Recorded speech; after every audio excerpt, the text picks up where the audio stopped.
Combien de fois tu as su que tu devais agir, mais tu as tout simplement été incapable de te mettre en mouvement. On est tous passés par là, et on sait tous que c'est une sensation super désagréable, n'est-ce pas? L'idée de se dire, il faut que je fasse ce truc. Je sais que je dois faire ce truc parce que c'est important, mais j'y arrive pas.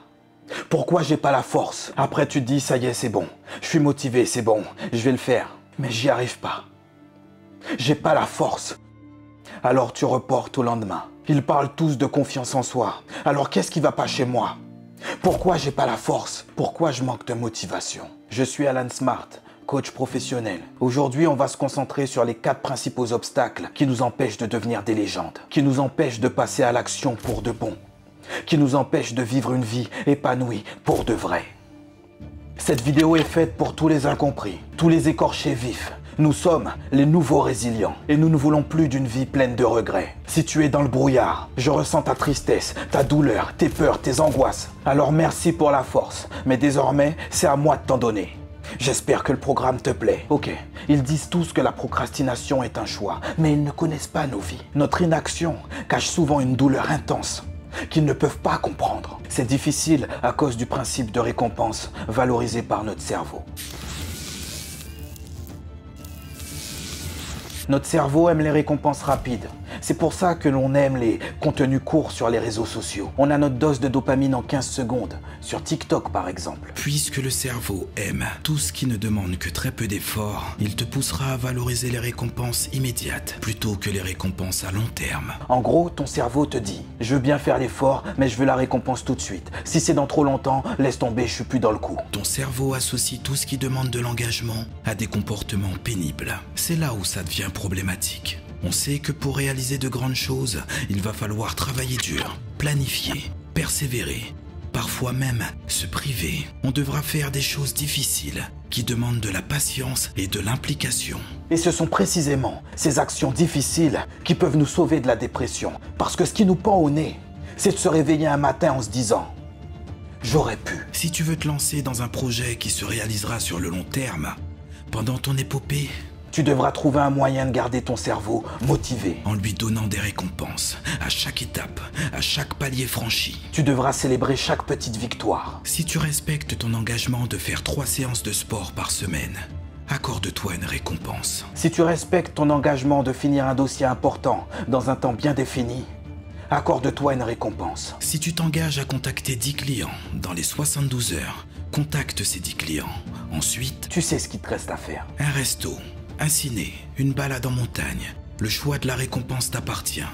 Tu dois célébrer chaque petite victoire. Et il y a une raison à cela. Ton cerveau associera ce plaisir à l'effort que tu fournis et te motivera encore et encore à aller chercher cette récompense. De cette façon, tu gardes le cap. De cette façon, il n'y a plus de « j'aurais pu ». Pose-toi la question. Quelle récompense pourrait me donner envie de faire ce truc difficile, sans lâcher en cours de route, peu importe la difficulté? Quelle récompense a le pouvoir de me maintenir à flot? Si tu te retrouves dans cette vidéo, reste bien jusqu'à la fin, parce qu'on va aussi parler des relations. Mais je vais y venir.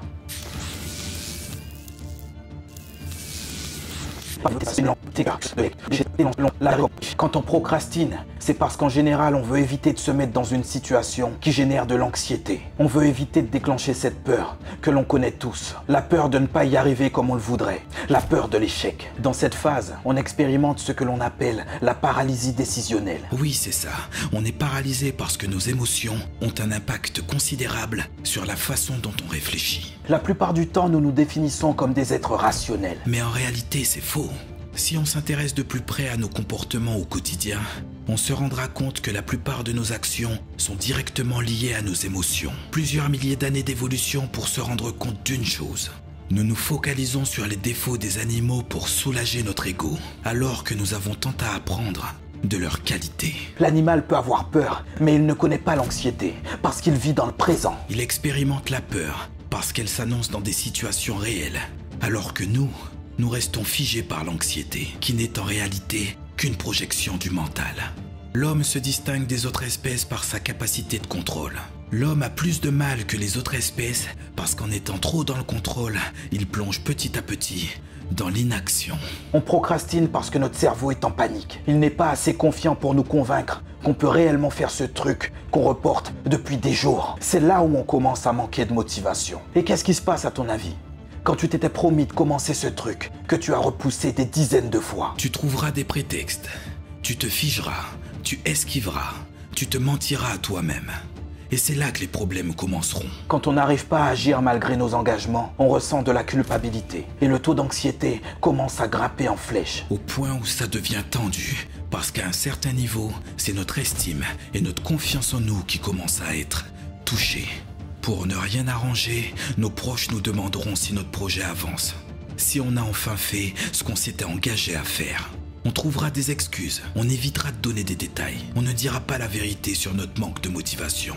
Et on va en avoir honte, secrètement. L'anxiété continuera son ascension, jusqu'à laisser sa place à l'invité surprise. La dépression, le constat de l'incapacité, le constat de l'échec, bref, le constat vers la résignation. Si tu m'écoutes attentivement, sache que tu n'es pas seul, sache que l'on peut s'en sortir. Il faut juste que l'on s'écoute. Un peu mieux. J'ai fait mes recherches. Nos comportements sont influencés par nos émotions. Alors étudions ce qui se passe dans nos têtes. C'est simple. Non, c'est pas simple. Ok, alors voilà le topo. Notre cerveau est constitué de 3 parties interconnectées. Le cerveau reptilien, il gère nos besoins vitaux et nos réflexes. Si quand un verre tombe, tu le rattrapes en une fraction de seconde, c'est grâce à lui. Le système limbique, lui, il gère nos émotions. Peur, tristesse, anxiété, colère, etc. C'est à cause de lui que tu pleures, encore et encore devant le même film, quand le héros se fait désintégrer. Et le cerveau logique, c'est la partie du cerveau responsable du raisonnement. Tu en as besoin pour terminer le montage de ton meuble Ikea. Nous avons donc 3 parties bien spécifiques dans notre cerveau. Ok, mais ce que l'on veut dans cette vidéo, c'est exterminer nos blocages. On dit quoi, mon poulet? On dit que nous sommes bloqués parce que notre système limbique envoie beaucoup trop d'informations à notre cerveau logique. La partie du cerveau en charge des émotions a beaucoup trop d'influence sur la partie en charge du raisonnement logique. Alors qu'en réalité, les échanges entre ces 2 parties devraient être équilibrés. C'est comme si t'envoyais un texto à quelqu'un et pour te répondre, il t'en renvoie 10. Au bout d'un moment, t'es figé. Tu sais plus à quel message répondre. C'est pareil avec notre système limbique. Il est trop bavard. Notre système limbique altère nos capacités cognitives et nous empêche de prendre des décisions motivées par la raison. Je te la fais courte. Nos émotions prennent trop de place. Nous devons redonner du pouvoir à notre cerveau logique. Nous devons diminuer l'impact de nos émotions sur notre raison. Pour cela, nous devons mieux comprendre toutes ces choses que l'on ressent. Nous devons mieux comprendre ce qui déclenche ce flot d'émotions. Nous, ce qu'on veut, c'est prendre des décisions rationnelles, recevoir, accepter, comprendre et réguler nos émotions. Si tu fais pas ça, t'es cuit. On veut changer pour de bon. On veut vivre pour de vrai. Si le contenu te parle pour de vrai, n'hésite pas à liker. Si tu es insensible, ne like pas. Ici, on parle de nos vies et c'est pas du divertissement. C'est difficile de passer à l'action quand l'objectif est flou. Car quand on n'a pas de vision et pas de plan, on ne sait pas vraiment où on va. Si c'est trop vague, on aura du mal à se motiver et on aura la sensation d'être constamment sous l'eau, de manquer d'oxygène. Dans la vidéo qui s'affiche, je t'invite à te poser des questions pour t'aider à y voir plus clair sur ce que tu veux vraiment. Transforme ton projet en objectif SMART. Tu dois avoir un objectif spécifique qui sera réaliste, à ta portée. Et tu devras définir un temps bien précis pour y arriver. En bref, il te faut la vision et le plan. Avec la vision, tu te projettes et tu visualises le résultat. Avec le plan, tu pars en mission et tu as un GPS. Tu veux réellement changer? Tu veux réellement montrer aux autres qui tu es vraiment? Peu importe ton objectif. Si tu ne sais pas qui tu es, si tu ne sais pas pourquoi tu veux faire les choses, si tu ne sais pas par où commencer, tout te semblera difficile. Fais le point sur ce que tu veux vraiment et pourquoi tu le veux vraiment. Si ton objectif est clair, il n'y aura plus de brouillard. Ensuite, une fois que tu sauras ce que tu veux, transforme-le en obsession. Détermine des étapes à franchir et avance, petit à petit. Ne t'arrête pas. Tu peux ralentir, tu peux tomber, mais tu ne dois jamais t'arrêter. En suivant cette discipline, tu pourras progresser étape par étape et te rapprocher de ton but. La clé, c'est le mouvement. Tu dois avancer constamment. Ça, c'est un programme qui me plaît, mon poulet. Si ta vie a carrément changé depuis que tu te fixes des objectifs clairs avec des étapes et des deadlines, ça serait cool de partager en commentaire comment t'as réussi. Pour de vrai, sans te laisser décourager par les obstacles et les baisses de morale. En fait, même moi, je galère des fois. Mais je continue. Si je n'avais pas de vision et de plan, je ne comprendrais pas pourquoi je parle tout seul devant une caméra, tout seul dans mon salon. Je continue. Même si c'est difficile, parce que ça a du sens pour moi. Vos encouragements me prouvent que l'on aspire à quelque chose de bien plus grand que nous. Alors abandonner n'est plus une option. Ce dernier obstacle est peut-être le plus important. Si ton environnement est toxique, ça peut te déconcentrer et t'empêcher d'être à fond dans ce que tu fais. Et puis, si t'es entouré de gens qui n'ont pas la même vision, pas les mêmes convictions que toi, ça sera difficile de rester focus.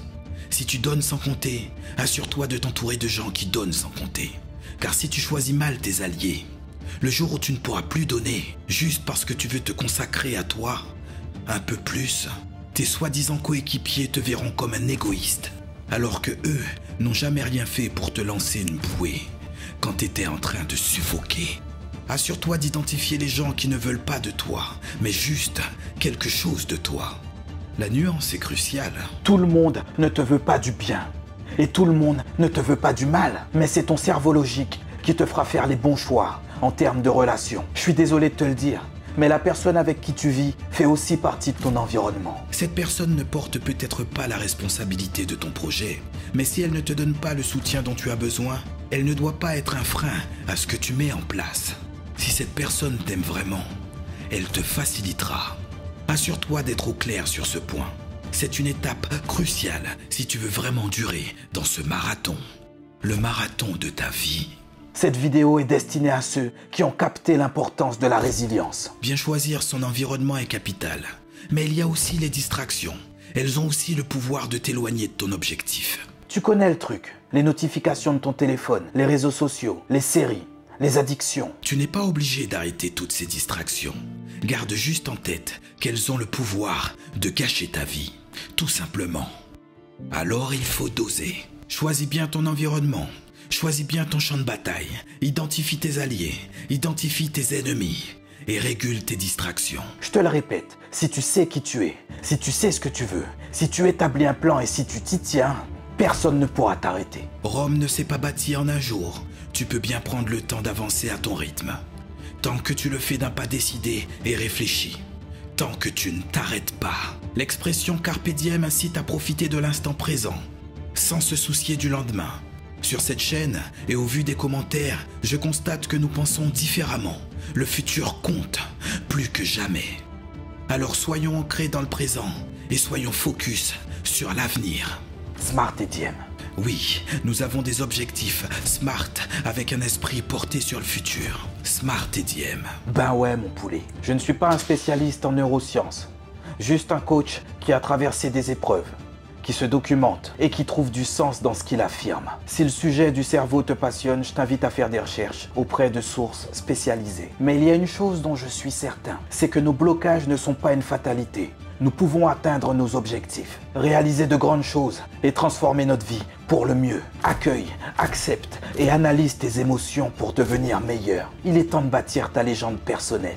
Je sais que ce n'est pas facile de se livrer sur Internet, mais tu ne dois pas avoir peur de demander de l'aide. Tu ne dois pas en avoir honte. C'est d'ailleurs une forme de courage. Pour te faciliter, j'ai mis un lien en description. Désormais, tu pourras me contacter sur WhatsApp et je t'enverrai de l'énergie. Ben ouais, on se soutient, on n'abandonne personne. Merci d'être resté jusqu'à la fin.